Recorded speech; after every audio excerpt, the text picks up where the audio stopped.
Hi friends, কেমন আছো সবাই? আশা করি সবাই ভালোই আছো।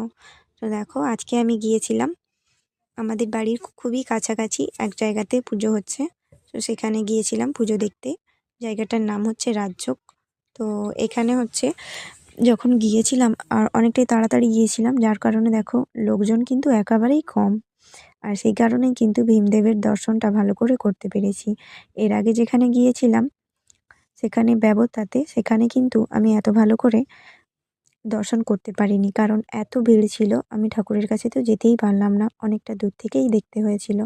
আর এখানে দেখো কত সুন্দরভাবে দেখলাম, মানে ধন্য হয়ে গেলাম, এত কাছ থেকে দেখতে পেলাম আর এত সুন্দরভাবে দেখতে পেলাম। তো দেখো এখানে কত লোক কম দেখেছো। আজকে কিন্তু এখানে প্রচুর প্রচুর পরিমাণে লোক খাইয়েছে। আর সবাই বলছে নাকি খুব ভালো খাবার হয়েছিল। আমি তো যেতে পারিনি। তো কারা কারা গিয়েছিলে কমেন্ট করে জানিও।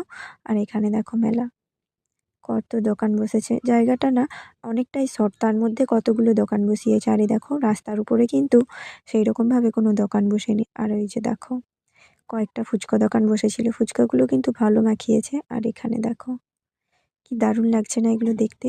এখানে একটা না মাটির চুড়ি আছে, আর এই দোকানটাতে ওইখানে দেখো মাটির চুড়ি আছে। সেই চুড়ির দাম, একটা একটা চুড়ির দাম বলেছে 50 টাকা। আমি তো ভয়ে বাড়ি দৌড়। আর এখানে দেখো তাড়াতাড়ি করে ফুচকা খেয়ে নিলাম। আর ফুচকা খাওয়ার পর পাপড়ি চাট খেয়ে এবার আমরা বাড়ি চলে যাচ্ছি। তো চলো, পরের ভিডিওতে তোমাদের সাথে আবার দেখা হবে। বাই।